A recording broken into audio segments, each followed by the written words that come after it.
समाचार में आपका स्वागत है। मैं हूं तमन्ना। आइए देखते हैं आज की खबरें। जॉर्ज फर्नांडिस साहब सादगी, समर्पण और संघर्ष की प्रतिमूर्ति थी। ये कहना है जदयू प्रदेश अध्यक्ष सूरज जायसवाल का। आज 3 जून 2025 को भारत के पूर्व रक्षा मंत्री और श्रमिकों के हितों के लिए समर्पित योद्धा पद्म विभूषण स्वर्गीय जॉर्ज फर्नांडिस जी की जयंती पर हम उन्हें सादर नमन करते हैं। जॉर्ज फर्नांडिस का जन्म 3 जून 1930 को कर्नाटक के मैंगलोर में हुआ था। एक समाजवादी विचारक और ट्रेड यूनियन नेता के रूप में उन्होंने गरीबों, शोषितों और मजदूरों की आवाज को बुलंद किया। 1974 की ऐतिहासिक रेल हड़ताल, आपातकाल के दौरान उनका साहसिक संघर्ष और बड़ौदा डायनामाइट केस में उनकी भूमिका ने उन्हें एक निडर और विद्रोही राजनेता के रूप में स्थापित किया।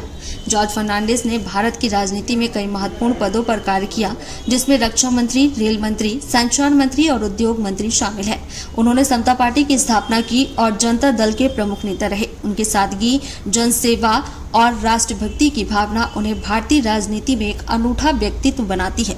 उनके द्वारा संग्रहित पुस्तकालय और सादगी भरा जीवन, जिसमें वह स्वयं अपने कपड़े धोते थे और उन्होंने कभी कंगा नहीं खरीदा, आज भी प्रेरणा का स्रोत है।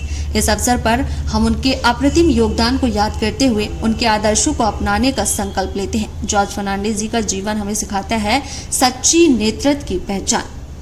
कार्यक्रम के दौरान जदयू के प्रदेश अध्यक्ष सूरज जायसवाल, जदयू प्रदेश सचिव डॉक्टर महेश सोंधिया, विधि प्रकोष्ठ के महासचिव एडवोकेट रामगिरीश वर्मा, अल्पसंख्यक मोर्चा के इमाम खान, एससी मोर्चा के महासचिव उदय पाटिल, समाज सेवक विनय भगत, सुश्री कंचन चौधरी, नीलेश सिंह आदि कार्यकर्ता उपस्थित रहे।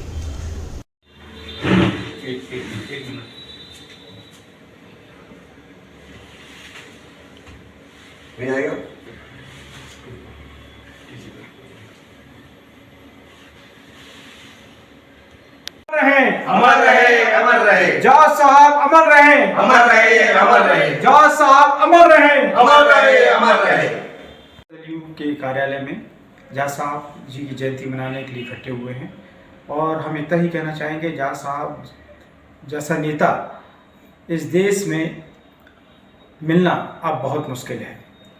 और जॉर्ज साहब ने सन 1974 में जो इस देश के अंदर सबसे बड़ा श्रमिक आंदोलन किया था, रेल रोको आंदोलन, उसके चलते इस देश में जो श्रमिक संगठन है, यूनियन है, उनको एक नई आवाज़, ताकत और दिशा मिली थी।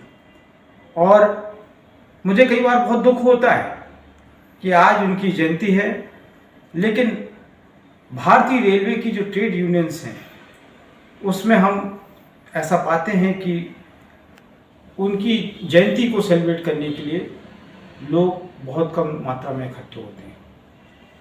जॉर्ज साहब ने ट्रेड यूनियन की राजनीति की। जॉर्ज साहब ने इस देश के श्रमिकों के लिए जो लड़ाई लड़ी, वो निश्चित तौर पर इस देश में अपने आप में एक उदाहरण है। जदयू मध्य प्रदेश की तरफ से उनकी जयंती पर उन्हें विनम्र श्रद्धांजलि अर्पित करता हूँ। देश के पूर्व रक्षा मंत्री जॉर्ज साहब का आज जयंती हम लोगों ने जनता दल यू मध्य प्रदेश के कार्यालय में यहाँ मनाए। और जॉर्ज साहब जैसे नेता इस देश में बहुत कम ही हुए हैं जो स्वयं ऐसे दूरगामी निर्णय लिए जिससे हमारा भारत विकास के रास्ते पे आगे बढ़ रहा है।